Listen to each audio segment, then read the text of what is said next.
It's a war Britain has been fighting for 11 long years with a dwindling expectation of success.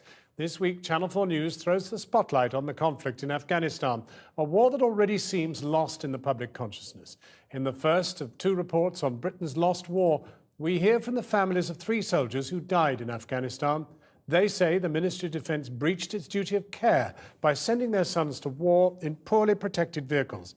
They say properly protected vehicles were brought in too late, and one mother claims her son's new vehicle, the Jackal, was still not mine-resistant. Carl Dinnan has this exclusive report. Welcome to PB Tufan, or Patrol Base Tufan.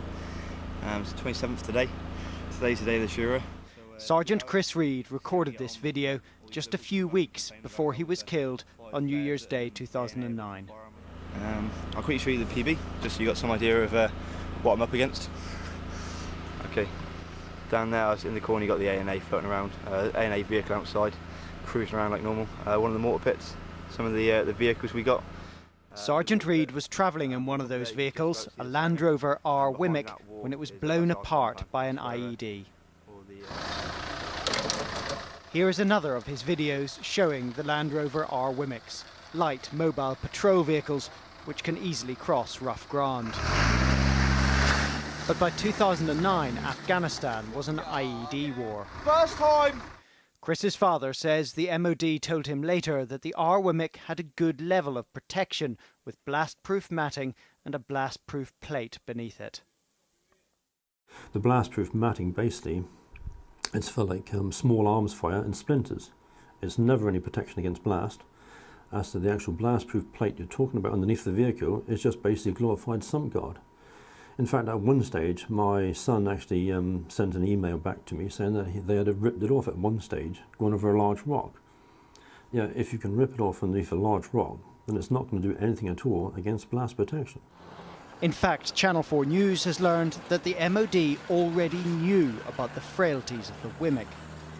Ben Parkinson, the most seriously injured soldier to survive Afghanistan, was in a Wimick when he was blown up 3 years earlier. Channel 4 News has seen the Board of Inquiry report into that attack. It said, "No tests were carried out on the blast matting for the footwells and flat areas of the vehicle." It quoted an earlier report saying, "Wimick will be massively overmatched against close-quarter improvised threats." And it said even enhanced armour under the Wimick was still insufficient to guarantee protection from anti-vehicle mines. Recently, the Court of Appeal said relatives who had lost loved ones in the notorious Snatch Land Rovers could sue the Ministry of Defence for not providing adequate equipment.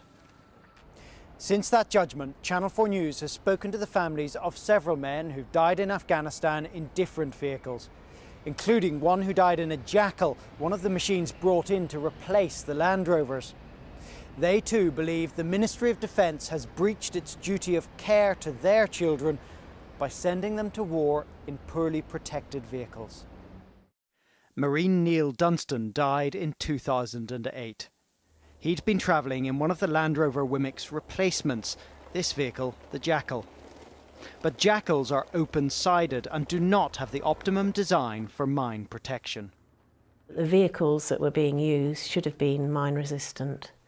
And although they bolted extra armour on, this vehicle was not mine-resistant. Do you think that the government has let you and your son down by not having him in the right vehicle? Most definitely, yes. I think it's just terrible that they send these boys to fight with inadequate equipment. They're sort of fighting with one arm behind their back, really.